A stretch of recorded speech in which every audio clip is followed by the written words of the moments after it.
Don't accept rejection. That's always been my motto. It's a good motto for a beauty contestant, don't you think? You can overcome anything if you don't believe in rejection. I've been getting judged since I was 8 years old, and I entered my first pageant. I learned how to smile, to walk, and to answer all the questions right. I won just about every pageant I entered. And the ones I didn't win? If you think about it long enough, you can figure out a reason for every one of life's so-called rejections. And then it makes you feel better. And you can go on to yet another victory. As an example, take my marriage. I married Todd when I was 21 and still in college, paid for with my pageant scholarships. He worshipped me, and he told me I looked like a goddess in my wedding gown. He just adored me, and we were very happy for a year or so. Then things changed. Todd didn't seem as affectionate, and he found fault with me sometimes. Just little things, like that I never did any work around the house, and that I was too preoccupied with my appearance. It takes work to look like this, I always told him. Well, I thought he'd come around, eventually. Men had always loved me, so why wouldn't he? There was another part, though. He was seeing someone. I found love letters from her, little gifts she'd given him, the scent of her perfume on his clothing. I didn't handle it well, I admit. I got very angry at Todd. He denied it, but I could see in his eyes that he was lying.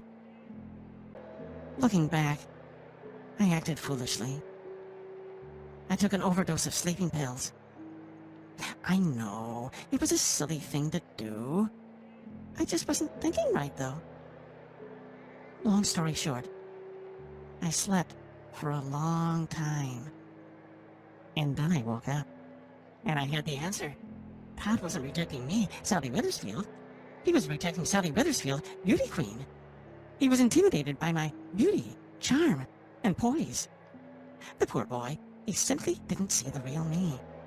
He didn't know the girl underneath the beauty queen, the girl beneath the skin. Well, I'm not going to lie around when I figured something out. First thing I wanted to do was go see Todd and tell him, make him see that I was not this intimidating beauty queen. I was just a normal flesh and blood girl. It was nighttime, and nothing looked familiar, because I was still in a fog from all the sleeping pills, but I started off to find Todd. I was moving slowly, and I walked and walked for what seemed like hours. But finally, I found myself on our street, and I made my way to our house at the end of a cobblestone drive next to the old church and the cemetery. I decided to surprise Todd, so I let myself in quietly and climbed the stairs. Wouldn't he be surprised when he saw me? I couldn't wait to see the look on his face. I got to the bedroom and decided not to knock to make the surprise better. When I opened the door and turned on the light, I had the shock of my life. There was my Todd in bed with another woman. And not an attractive one either. She was nothing compared to me. Short, dumpy, and with wide-set eyes, and a mouth that was opened in a scream. Well, of course, the two of them were screaming. Who wouldn't be when they're caught in that position? Something in Todd's eyes looked odd, though. He was looking at me with horror. I wanted to reassure him that I had it all figured out. I wanted to explain everything, because I knew that as soon as I forgave him, he'd understand and want me back. I wanted to tell him that everything was going to be all right. I walked over to the bed, and they both scrambled to get away from me. I reached out to Todd, but he swatted my hand away. And that's when the strangest thing happened. My hand, with my whole arm attached, fell on the floor. I stood there looking at it for a long time. It was brownish gray with little white worms in it. Pretty as could be. Then I picked it up with my other hand and reattached it. You have to make the best of things, I always say. Be positive. Don't accept rejection. Todd will see that in time. He's still talking to himself in the corner. But he'll come around eventually. The girl? Well, she passed away, I'm afraid. I guess some people have weaker hearts than others. The main thing is, now Todd has seen the real me. And the beauty part is, it's been a real eye-opener for him.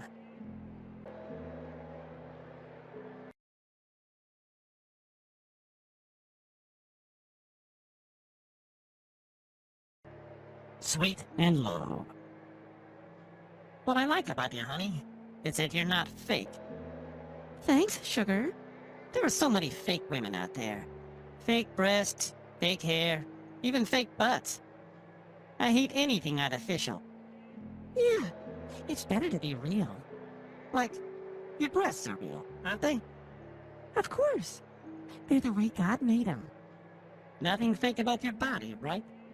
You bet. And you wouldn't fake an emotion, right?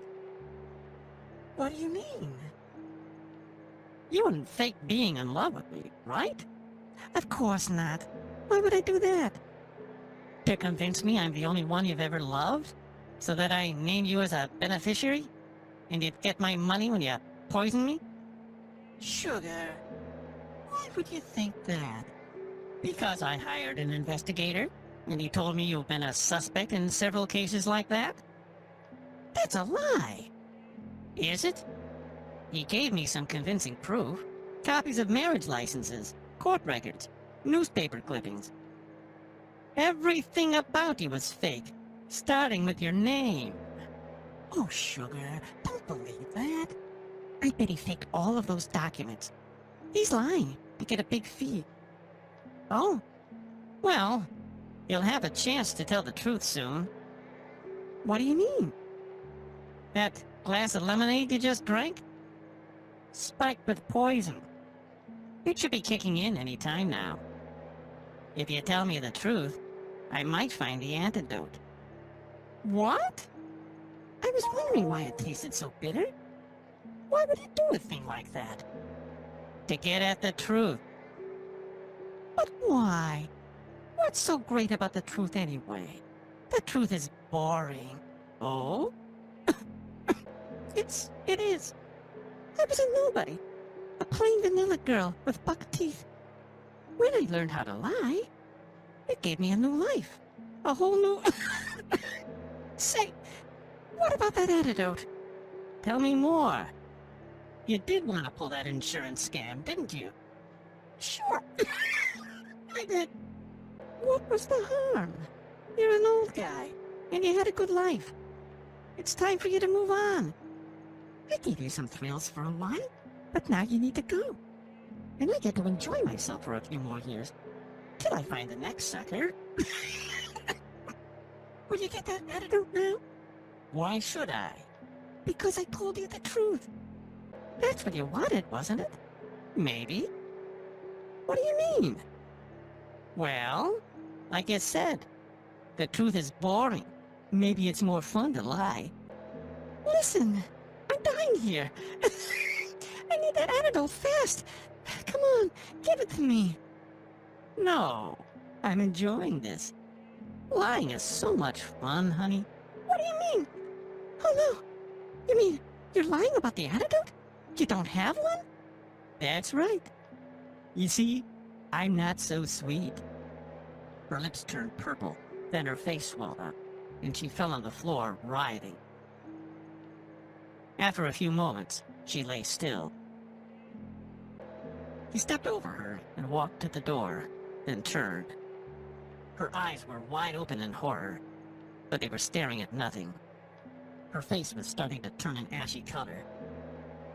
My, you look so different now, he said. Is that the real you? Just a pasty-faced girl under all that makeup? How boring. He took a lemon out of his pocket and bit into it. then walked out the door.